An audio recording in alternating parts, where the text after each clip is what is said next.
इतिहास में पढ़ाया जाता है कि लुटेरे शाहबुद्दीन मोहम्मद गौरी से पृथ्वीराज चौहान हार गए थे, लेकिन यह एक अधूरा सत्य है। आओ जानते हैं वीर सम्राट पृथ्वीराज चौहान और मोहम्मद गौरी के युद्ध की स्टोरी। तराइन का प्रथम युद्ध।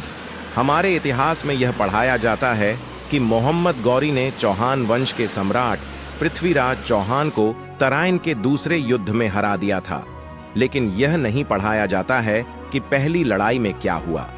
पहली लड़ाई वर्ष 1151 में हुई थी, जिसमें पृथ्वीराज चौहान ने न केवल मोहम्मद गौरी को हराया था, बल्कि उसकी पूरी सेना को बंधक बना लिया था और कई दिनों तक उस लुटेरे को सम्राट ने अपनी जेल में रखा।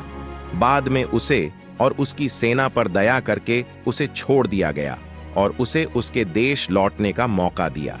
हालांकि कुछ इतिहासकार यह कहते हैं कि तराइन के प्रथम युद्ध में मोहम्मद गौरी की बुरी तरह हार हुई और उसकी सेना भाग खड़ी हुई। वह भी बुरी तरह से घायल होकर भाग गया था। कहते हैं कि लुटेरे गौरी की जान एक युवा खिलजी घुड़सवार ने बचाई थी। यह भी कहा जाता है कि यह लड़ाई भटिंडा सहित पंजाब पर गौरी के अधिकार को लेकर हुई थी। पृथ्वीराज पंजाब की धरती से इस लुटेरे के अधिकार को समाप्त करके राजपूतों का अधिकार स्थापित करना चाहते थे। तराइन का दूसरा युद्ध। तराइन के इस युद्ध से पहले सम्राट पृथ्वीराज चौहान कई हिंदू राजाओं से लड़ाइयां कर चुके थे, जो उसके शत्रु बन बैठे थे।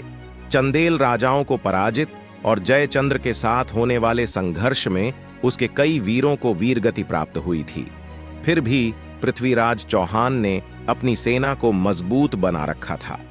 मोहम्मद गौरी तराइन की पहली लड़ाई में बुरी तरह हारने और बंधक बना लेने और फिर छोड़े जाने के एक वर्ष बाद यानी 1192 में वह दोगुनी सेना लेकर पृथ्वीराज चौहान से लड़ने आया।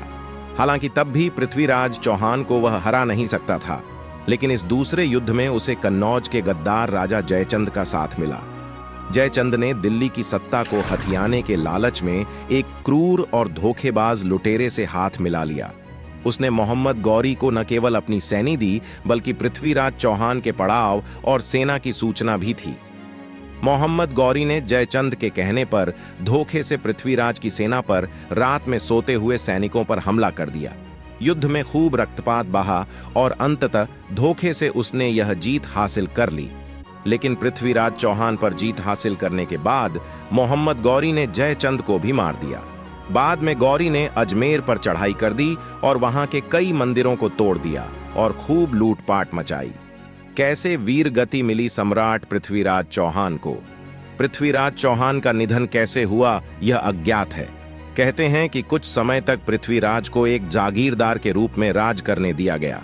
बाद में एक षड्यंत्र के अपराध में पृथ्वीराज को मार डाला गया।